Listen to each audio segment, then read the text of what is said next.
Bagel the Beagle is barking, so Karen will be right back. Welcome to the first November edition of the Coffee Chat Show. We are, we'll wait for notifications to go out that we're live. We are actually doing 2 shows a month now, 2 Saturdays. So, hello, Bagel the Beagle. Made me late. So we are live this Saturday, obviously, because here we are. And we are going to be live on, I'm just checking the date, Saturday the 18th will be the next day that we are live for November. And then I will give you December dates next time we see you, which will be on the 18th. So for those of you that missed last week, Tracy is not joining us anymore because we are going to work through a bunch of books, and she has a busy schedule and doesn't have time to read the books. So she will not be joining us by her choice, and we've invited her. If she wants to jump back in, she's more than welcome. So it's Karen and I just ordered this book for Karen, and Karen's actually on her way here to Vermont on Monday. So she will get the book and start working with it. I've been working with the book. So our first book for November and December, actually, we're going to do the same book because it is all about looking at goals in a different way. And I think we actually need the 2 months to sort of work through this book and help you create that blueprint that we keep talking about for 2024. Okay, so all that being said, Jon Acuff wrote this book, and here's what he's saying. He's saying that the traditional way that we say, like, oh, what do you want the next 5 years to look like? What do you want the next 10 years to look like? What do you want the next 20 years to look like? Or what's your big why? And a lot of people have trouble answering that question or creating that vision. And so he did a research study with a researcher. They found that 50% of the people that did the study felt that 50% of their potential was untapped. So then he goes on to describe, like, what is potential. So he says, in the survey, he asked people, what do you feel potential is? And I'm going to ask Karen what she thinks potential is in a second. He said that people came up with a mix of answers: feeling of purpose, joy, no regrets, freedom to do what I choose, maximum effectiveness. All of those are feelings, right? Are based on feelings. And we know that feelings are inconsistent and flighty. So it's kind of like potential really could be whatever, right? It's like potential for someone that means different things to different people. So, hi, Liz. What is it, Karen? What is, like, when I say, okay, 50% of your potential might be untapped, like, what does that mean to you? Or what do you think about that? It's hope, it's the unknown, it's the future, it's all of those things. It just seems like the future, and hope just comes to me a lot, that word. And you know what I say about hope? Hope is not a strategy. I don't like the word potential. Like, oh, you have potential. I don't know. Right. Yeah. But I mean, hi, Tracy. Tracy is with us there in the audience. Hi, sweetie. We see you. Yeah, potential is like, I don't know. I mean, it could be anything, right? Like sometimes it's like, oh, he had so much potential, or she had so much potential. And we're just asking people, Trace, when we say like potential, what does that mean? Because in the beginning of this book that we're working with, which is called All It Takes Is a Goal, Jon Acuff, the author, he did a research study. For those of you that are just joining us, the author did a research study with a researcher, and they asked people how they felt about their potential, and 50% of the people felt that 50% of their potential was untapped. And so that's kind of what led him to start digging into this book and digging into goal setting and envisioning your future in a different way. So then now we're asking you guys, like, what does potential mean to you? Potential means to me possibility. And then that's like up to me, right? Like everyone has untapped potential. Good morning, Andrea. Hi, Missy. Everyone has potential. Everyone has untapped potential. And it's like what you do with that is up to you. So normally you create a vision based on for your life, right? Or a plan based on looking toward the future. And so you think about what you want to be in the future. So what he's proposing is that the best way to create the future is to examine the past. And by that, he means looking at your happiest moments over the last 20 years and starting to make what he calls a best moments list. So we're going to actually ask you guys to do this along with us. We actually have 4 sessions to cover the material in this book and continue to help you with your blueprint for 2024. So this is session number 1, if you are just tuning in. I recommend you grab the book. I am about a third of the way through it, and I like it. All It Takes Is a Goal by Jon Acuff. The 3-step plan to ditch regret and tap into your massive potential is the title of the book. So what he says is, what's easier of these 2 questions? Tell me what you want your life to look like in 20 years, or tell me what were the best moments of your life over the last 20 years. And he proposes that the easier question is listing out what your top moments were for the last 20 years. Yeah. Like that is easier to do than telling us what your future is going to look like 20 years from now. Tracy's graciously dropping the book link. Thanks, Trace. We appreciate you. So he calls this the best moments list. And what he's saying is that as you start to create this list, and he says it will fall into 4 categories, and I'll give you those 4 categories. So you're building your best moments list. You're getting like a notebook or a pad of paper, and you're looking over the last 20 years of your life, and you're writing down what are the best moments that have occurred in the last 20 years. And you're just going to free fall with that list. And it, it'll take a bit, right? So it's not like you're going to make this list in one day. So I think this is an interesting exercise, and I'm interested to follow his process along, because this is kind of a new way of looking at what you want to create for your life. And so far, I like where he's going with it. So I'm happy to share it with you and help you guys work through it, because I do like what I'm seeing in this book. So what he's saying is that your best moments list, there are 7 prompts that he's suggesting. Okay. Number 1 is time speeds up or slows down when and that's an answer to a question, right? So for you lose track of time. In other words, when you are doing what? When you're sewing, when you're with your friends, you're with your family, when you're reading a novel, when does time speed up or slow down for you? So these are prompts to help you create your best moments list, right? So for those of you that are just joining us, we're asking you to look over the last 20 years, the last 2 decades of your life, and create a best moments list.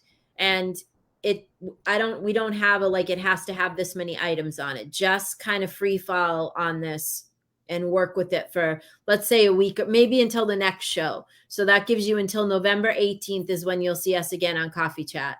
So that gives you a couple of weeks to work on this.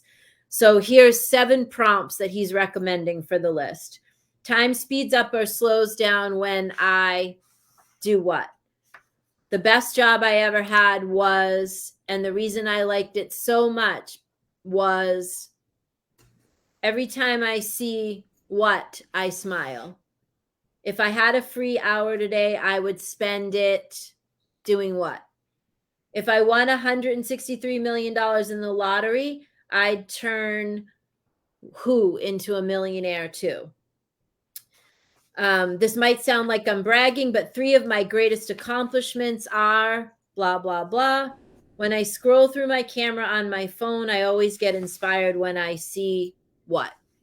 So those are some questions, some of the prompts. So here, Karen and I will riff off these a little bit. For me, time speeds up or slows down when I'm reading a book that I love. Yeah. So, or time speeds up or slows down also when I'm teaching something that I love, or talking to someone about like a breakthrough or about, something, a topic that I love. What about you? Time speeds up or slows down when you Speeds up or slows down when I'm with the people I love. Okay. And it goes really fast. All right. The best job I ever had was actually the ones that I'm in now, in my opinion. And that is because, and the reason I like it so much is I get to teach and coach and lead, and I get to do what I love. So yeah, I actually have right now, I am at the best spot in my career that I have ever been in my opinion. I get to bring the richness of my experience to what I do every day, and I get to coach and lead people that I love dearly. So for me, it's this job. What about you? Yeah, I mean, it's definitely this job. I get to coach, I get to do organization, I get to speak with people and empower people. Yeah, I work remote. Like, this is great. It's the best job I ever had. Like, and I'm financially well. Like, this is amazing. Right, we're living our best lives here on the Coffee Chat Truly. Show, people. Okay, every time I see X, I smile. Every time I see an animal outside, this probably sound weird to you guys, but like we have all these creatures outside. You can ask Karen. I have a Snow White is there that are coming. Every time I see my people in person, I smile. So like if I go to Florida and I see Karen and Josh and Mark and Brian and all those, so every time I see my people or my good friends, I smile. And every time I see the creatures outside my office window, my husband's like famous for feeding all the creatures, that makes me smile as well. Snow White. Yeah, and every time I see little people, little kids that are, out or friends that have little kids, like that makes me smile because I just think of like how much possibility there is for them, So, oh, Mallory, hi. Mallory used to work for SSPR, and so she was PR for me when I was with Dreams Time, so many moons ago. Oh. It's nice to see you. Okay, if I had a free, what about you? What makes you smile? So for those of you that are just jumping in, we're just a quick recap. So we are spending the next 4 coffee chats, including this one. So we have 2 in November and 2 in December. We are working our way through this book, All It Takes Is a Goal by Jon Acuff. He is purporting that as you look at creating a vision for your life for the future, that the best way to do that is looking at your top things that have happened in the last 20 years in the past. And that as we work through this process, this list, which he calls the best moments list, is actually going to help you structure the plan forward for the future. So what we're asking you to do is create this best moments list over the next 2 weeks, and we'll see you again on November 18th. And these are some prompts that he gives you, 7 prompts to sort of help you figure out, the things that should go on the list. So Karen and I are just answering some of these prompts for you to give you an idea of kind of how they can work for you. So one of them is, which I just answered, whenever I see what, I smile. So Karen, whenever you see what? Whenever I see an elderly couple together, I smile. Oh, I like that. Aw. If I had a free hour today, I'd spend it watching Hallmark Christmas movies. If I had a totally the truth. What about you? I would spend it outside on the water with my dog. Well, I will do that today. So yeah. All right. If I won $163 million in the lottery, I'd turn blank into a millionaire too. I have several people. There's probably about 10 people I would do that for. Karen, Tracy, my son, couple of people that work with us, a couple of friends that I've had for a really long time. So yeah, for me, there's probably about 10 people that I would instantly just give money to and make them an individual millionaire. The reason he's asking that question is that's a real thing that happened. There was a gentleman in 2011 that won the lottery, and they donated to charity, and they drew up a list of 15 to 20 people that helped them through their lives, and they made those people instant millionaires. So that's just kind of a cool question. All right, so what about you? Yeah, I mean, the first thing came to mind was my mother, so I'll just leave it at that. I'm sure there's others. Right. Your roommate, Yeah, in case he's watching. in case he's listening. Right, David, I got you. Karen's best friend. I got you, David. Yeah, he better say me. Right? So oh, Christy said the video ended. I don't know. Maybe she lost her reception. Yeah. Okay, we're still live. All right.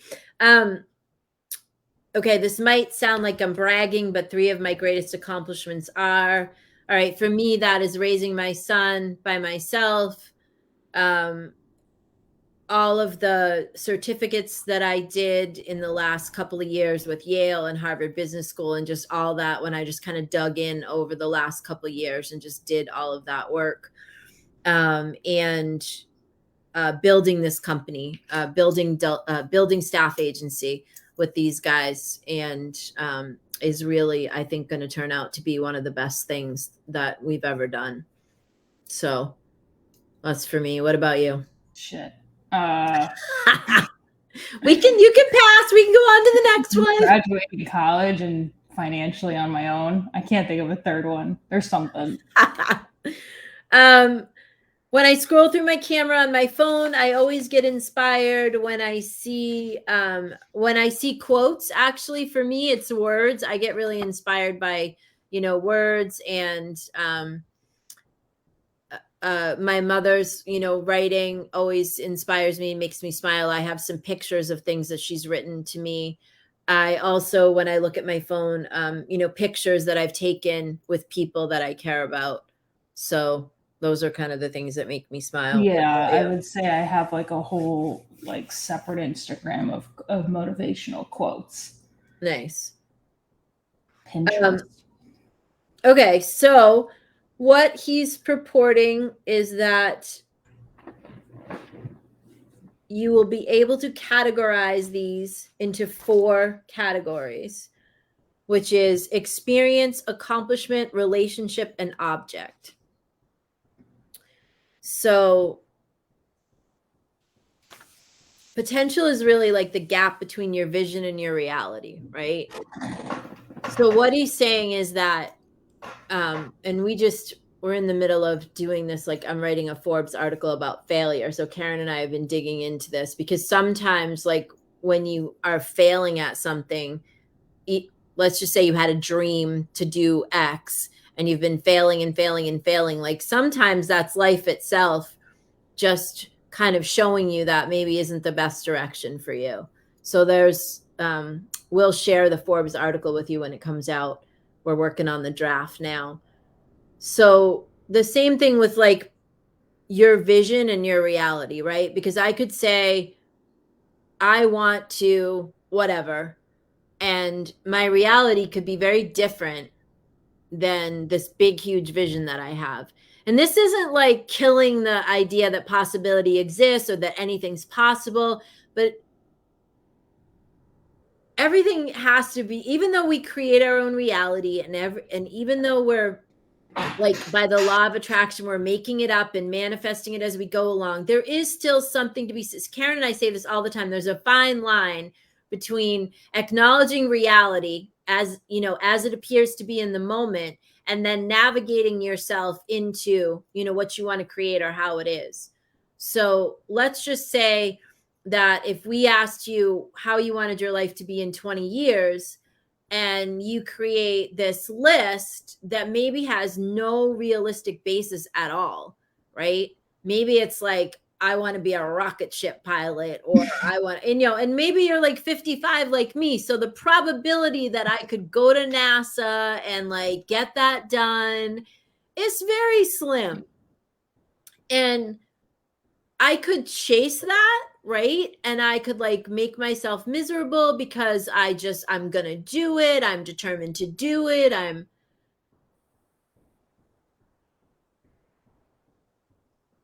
I probably could get somewhere with it. But then you have to ask yourself, like, did I really base my vision in reality? Was my vision realistically based?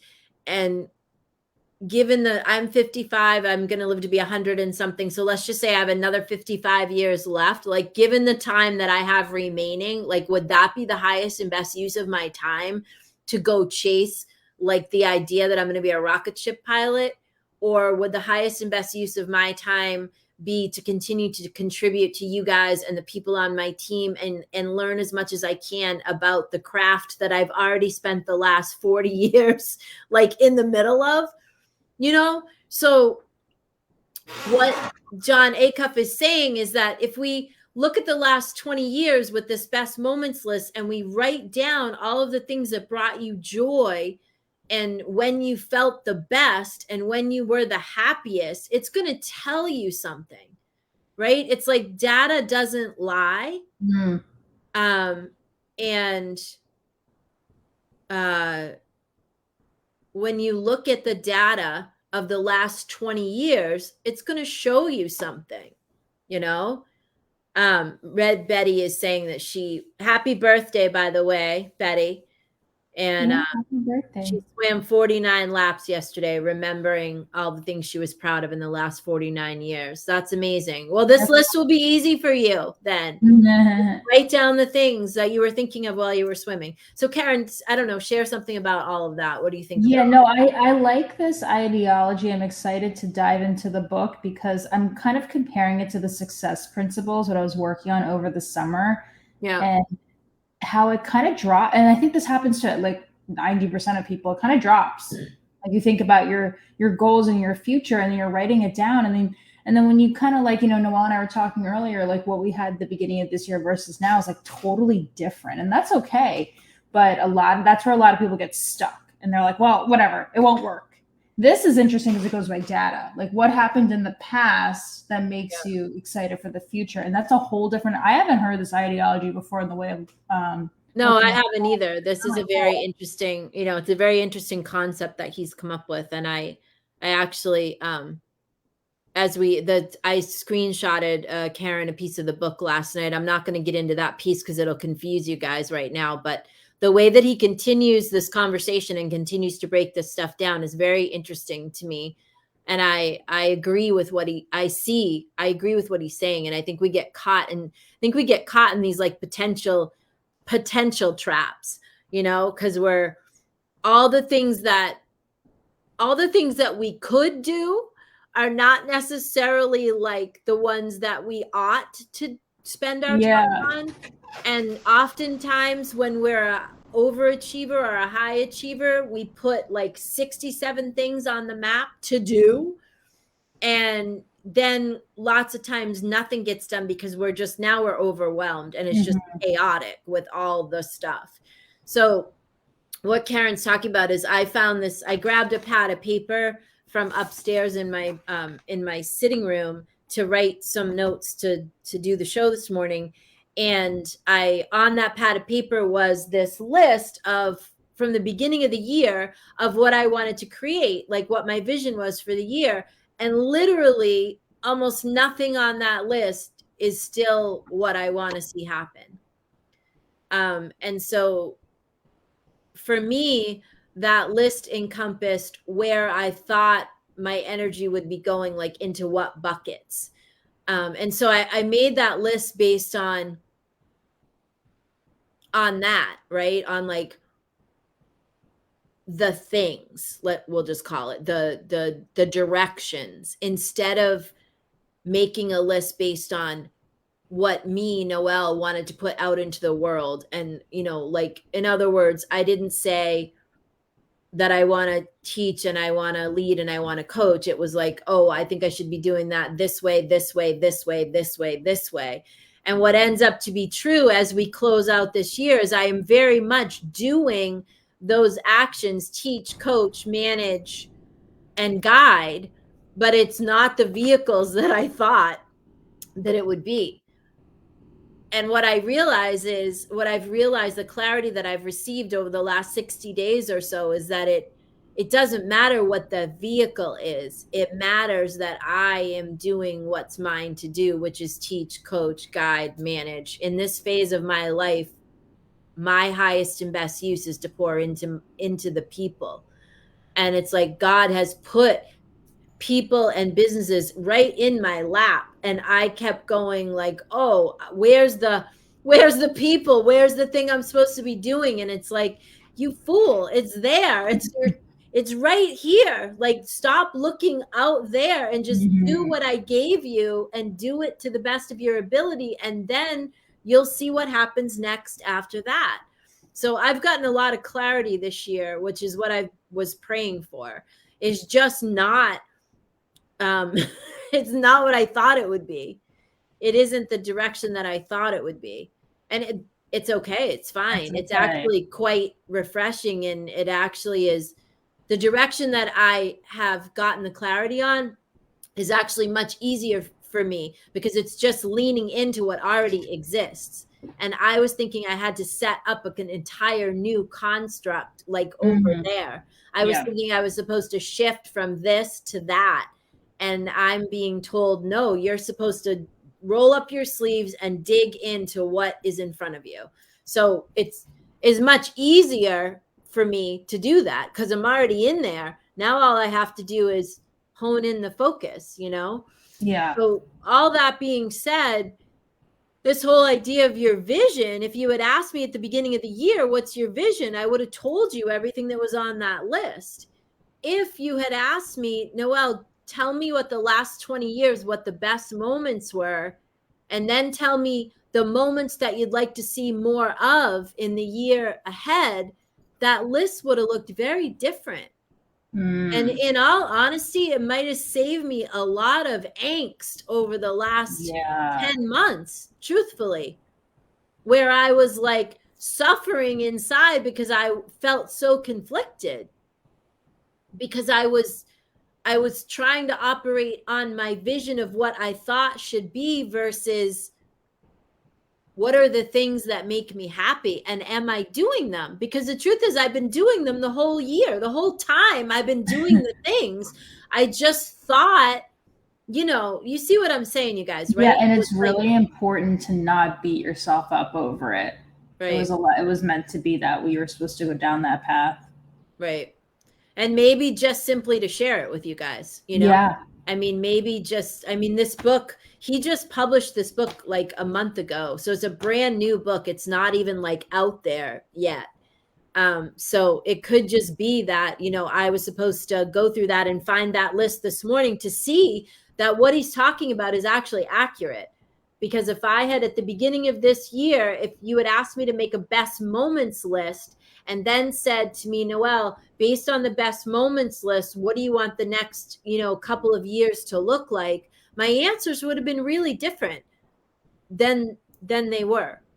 And so the gift that we want to give you guys is, while we work through this book, we want you to dig in and really think about this, because a lot of times when I ask you guys, what is your vision for your life? That's hard for people to answer that question. And if I asked you, what are the last 20 years, tell me what the best things were, I feel like that's a much easier question for you to answer. Mm-hmm. So again, the 4 categories that you'll end up coming up with here are experiences, accomplishments, relationships, and objects. And what he noticed when he got done with his list is that objects barely showed up at all. Relationships were not motivational to him. They were important, but they weren't what drove him forward. What else did he find out? He found out that his experiences and his accomplishments were like the most important things to him on the list. Objects do next to nothing for him. Social media wasn't on his list once, which he found interesting. Like, there was no best moment on his entire list of, I think he came up with 172 things. There was no social media, anything that was on that list. He found that relationships were very important to him, but not motivational. objects do next to nothing for him. So like most of his, best moments were not related to an object, and that he loved accomplishments over everything else. For him, that was what it was. So his list broke down with 61 accomplishments, 59 experiences, 35 relationships, and 15 objects. And then he says, a few things stood out to him on those results. He loved accomplishments more than he knew. Relationships were important to him, but not motivational. Objects did next to nothing for him, and social media didn't make his list once. So I'm not sure social media would make mine either, honestly. Yeah, I don't know where I don't even know how that would be like a best moment, but yeah. So I encourage you to do this list. We're at time. I know what we don't like to go over, but we'll be a few minutes over this morning. So I encourage you really to make this list, the best moments list. I'd love it for you to get this book and start, looking at this with us. We will cover the main points of the book over the next 3 sessions. So, if you can't get the book or it's just not in your scope to read another book, it's fine. We'll give you enough information so that you can work the process. Karen is, I just ordered Karen the book and she'll get it for me. She's going to be here on Monday. So it'll be here on Monday. So she'll start digging into the book. So she'll be able to offer more perspective. She hasn't had a chance to read the book yet. I'm like you guys today, just listening. And so, so that's pretty much what we're in the middle of. For those of you that sort of missed what's happening, we're moving Coffee Chat into more of like a book club, book study, book conversation, whatever you want to call it. We're going to work our way through 12 books over the course of 2024. We are ending the year with a book, which is the one that I'm mentioning. And so Lisa says the best moments list is going to be a real eye opener. Or is it Lessa? I'm not sure how to pronounce her name, so I apologize if I just butchered it. And Red Betty says that it sounds similar to love languages. Yeah, maybe so. That for each person, I think each person will have a different category that's more important to them. Experiences, accomplishments, relationship, and objects. I'm thinking that relationships will probably end up to be my strongest one. I don't really care very much about accomplishments. Okay. Mallory needs the title of the book. Okay, you guys, title of the book one more time is All It Takes Is a Goal by Jon Acuff. It's on Amazon. It's a brand new book. He published it. I think it's been out like a month. You know me, I'm always hawking Amazon for what's coming out and what's getting published. And I'm ordering them like the day that they publish. So you can always count on me for fresh books. Okay. So that's pretty much where we're headed with Coffee Chat. We are, it's not Lisa, so it must be Lessa. Okay. Sorry. Tracy posted a link for the book, Mallory, in the feed. For those of you that are watching on YouTube or listening after the fact on our podcast platform, you can find the book in Amazon. It is called All It Takes Is a Goal, and it is by Jon Acuff, Acuff. All It Takes Is a Goal. Okay, so that's where we're headed. We will be back on November 18th. We're going to do 2 coffee chats a month. We'll give you the dates for December when we see you on November 18th. We will create the Facebook events. I just didn't do it this time, so that if you follow along the Facebook page and you continue to look at the events, you will see every time there's going to be a coffee chat, and also every time there's going to be a round table. So one last commercial. We are also, Karen and I, with Josh from our staff agency team, we are also hosting a business-oriented show. And it's business, but success principles as it relates to business, career, all of that. So it's kind of like a mixture of everything. We had a great time yesterday with Cedric Newbern. We talked about multi-generational diversity. We really enjoyed that show. It is up on our YouTube channel. I'd love it if you guys subscribe to the YouTube channel. The show is also appearing on the Facebook page, The Working Coach Mom. So you can scroll down, or you can go to the video section and you can find it. there. I'd love it if you would share it. It's also, the audio is also there. Everything's clearly labeled. And we would love if you share that show. We are trying to get a positive spin out there on workforce development and success principles in the workplace. And we're really trying to take the work that we do with individuals and contribute that to the world of work. We think that the world of work is rapidly changing, and we are trying to arm people with kind of great perspectives on things so that they can do their work, manage, and lead in a better fashion. So I don't ever ask you guys for much, but I am asking you if you can make the most out of that show, share it with people, watch it, talk about it, tell people about it. I would be eternally grateful. We will see you on November 18th. If you have any questions for us, you can reach us in the group. There's not much happening in that group, and Tracy's going to stop posting in there, but anyone's welcome to post in there or email Karen and I, ask us a question. However we can help you, we'd be happy to do it. And we will see you soon. All right. For those of you that are joining me for the last hurrah class this afternoon from 3 to 5, I will see you live on Zoom in a little while. Okay. Have a great week, you guys. And get to work on your list, your best moments list. If you're just tuning in now, go back and watch the replay, and we will see you on November 18th for the Coffee Chat show. Okay. See you soon.